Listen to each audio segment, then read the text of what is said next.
très chers compatriotes, bonjour, les Congolais à travers le monde, dans la diaspora. Donc je reviens encore vers vous pour une mise au point, compte tenu de la situation qui se passe au pays, donc au Congo, Brazzaville. Donc je suis allé, comme d'habitude, lire sur les réseaux sociaux, un peu me tenir au courant. Donc je vois que le peuple congolais derrière ses leaders, le FOCRA, l'IDC et tout ça, c'est quelque chose de bien, c'est louable qu'un peuple soit derrière ses leaders. Bon.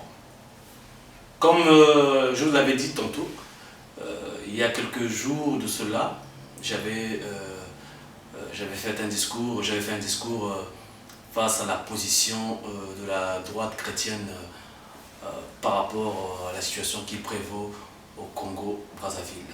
J'avais dit et j'avais martelé que chaque génération est en mesure d'avoir ses propres leaders ou son propre leader. Et chaque génération était en mesure d'apporter sa pierre angulaire sur l'édifice de la nation. Et c'est quelque chose vraiment que je pense, que nous pensons à la droite chrétienne, dans la droite chrétienne, avec mes collaborateurs, que c'était important qu'une génération puisse avoir son propre leader ou ses propres leaders. Et sincèrement, je pense, et je ne suis pas seul à le penser, je suppose que certains d'entre vous seraient d'accord avec moi. La meilleure cure que le Congo puisse se doter pour faire face à toutes les difficultés que nous avons dans notre pays et que nous avons jusqu'à présent est d'éradiquer toute cette vieille classe politique. Quand je parle de cette vieille classe politique, je parle aussi bien de la majorité présidentielle et de l'opposition. Pourquoi? Parce que ce sont les mêmes qui tournent autour de nous depuis une décennie bientôt. Ce sont les mêmes qui sont là jusqu'à nos jours. Ils sont opposants. Ils étaient ministres hier, aujourd'hui deviennent des opposants. Et vous allez remarquer, la plupart des gens qui sont dans l'opposition ont travaillé avec le pouvoir en place, donc le président en place. Aujourd'hui, quand on se balade dans le monde, quand on parle du Congo, on a l'impression que le Congo est un vieux pays. Pourquoi? Parce que l'image du Congo est représentée par des vieux. Ces vieux qui sont là pour leur intérêt, pour leurs propres besoins. Écoutez, je vais prendre l'exemple de Mathias Nzon, par exemple. Qui ne le sait pas que Mathias Nzon a travaillé avec le président Sassou? Qui ne le sait pas? Ces gens-là qui sont dans l'opposition, l'idée FOCRAD, là, ou IDC, ou whatever vous appelez ça, I don't know how you call this stuff right here.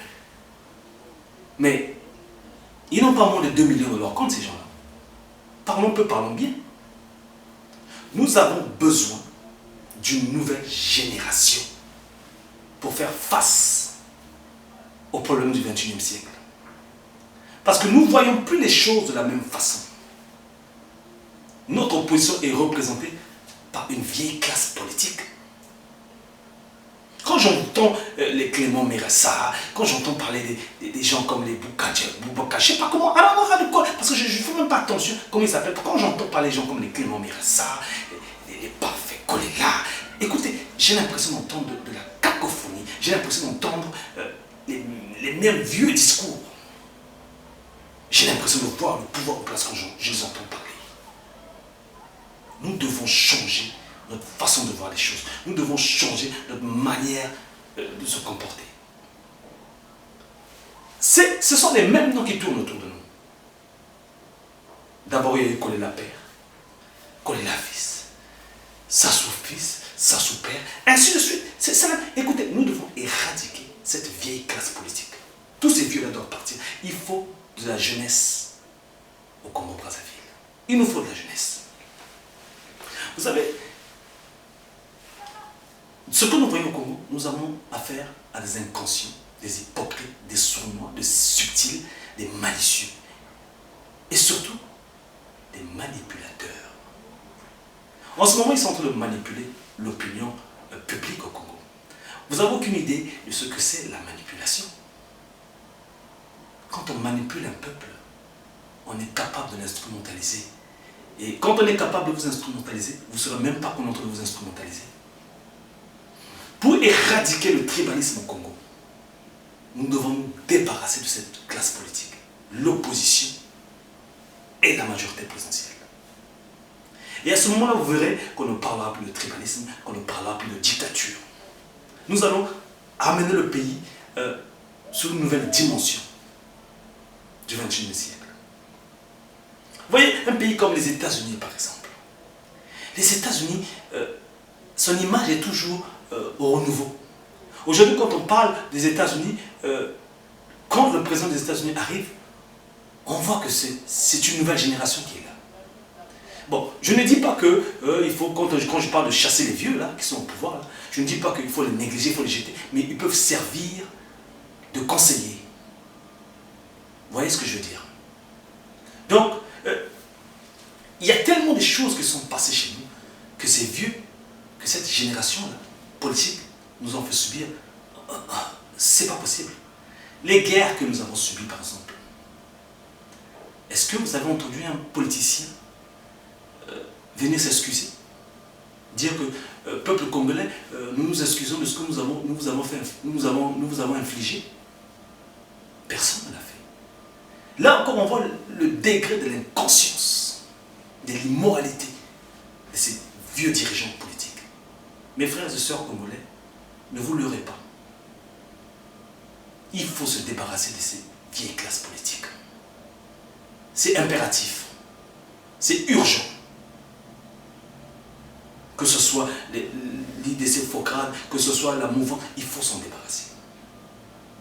Il faut se débarrasser. C'est la seule chose pour que cette nouvelle génération puisse évoluer. Parce qu'il y a eu trop d'erreurs dans le passé. Nous ne pouvons pas remettre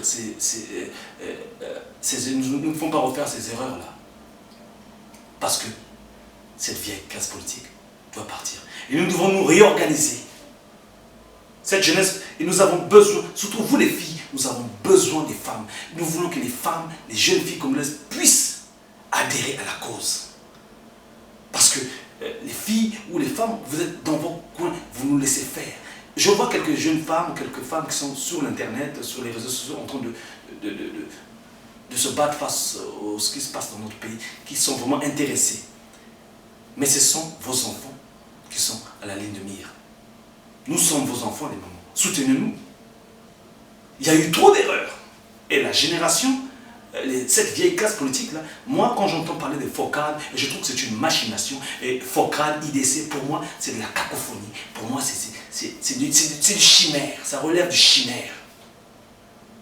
Nous avons besoin d'une nouvelle génération politique et des hommes forts, des hommes intelligents, des architectes, des ingénieurs, des informaticiens, des hommes capables pour faire avancer le pays à l'aube du XXIe siècle. Nous avons besoin de ces personnes-là. Et nous avons besoin de nouveaux visages qui vont représenter le Congo à travers le monde. Nous devons éradiquer cette vieille classe politique. Jeunesse congolaise, prenons conscience. Prenons conscience, c'est le moment ou jamais. Et il ne faut pas faiblir. Il faut être fort à jamais. Merci encore d'avoir suivi.